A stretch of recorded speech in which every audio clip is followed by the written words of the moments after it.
தமிழ்நாடுல இருந்து யாரு திருப்பதிக்கு நடப்பாதையில போனாலும் உங்களுக்கு ஒரு இம்பார்ட்டன்டான அனௌன்ஸ்மெண்ட்.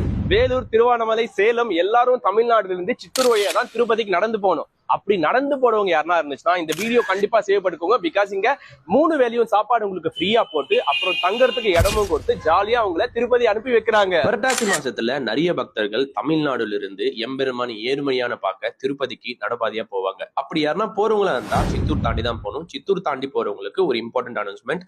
இவங்க சித்தூர்ல இந்த புரட்டாசி மாசம் முழுவதும் திருப்பதிக்கு நடந்து போற பக்தர்களுக்கு 3 வேளை சாப்பாடும் போட்டு அவங்களுக்கு கொஞ்ச நேரம் தங்கறதுக்கு ஓய்வு எடுக்கிறதுக்கு இடமும் கொடுத்து ஹாப்பியா வழி அனுப்பி வைக்கிறாங்க. சோ இதோட அட்ரஸ் எக்ஸாக்டா சித்தூர்ல நீங்க காந்தி சர்க்கிள் தாண்டுங்க. காந்தி சர்க்கிள் தாண்டி வந்தா கட்டமஞ்சி வரும். கட்டமஞ்சில ராயல் என்ஃபீல்டு சர்வீஸ் சென்டர் ஆப்போசிட்லயே LGB கல்யாண மண்டபம் இருக்கும். அங்க செக்கின் அவங்க மறக்காம இந்த வீடியோவை ஷேர் பண்ணுங்க. அதுக்கு திருப்பதி ஏழுமலை வெங்கடேசா.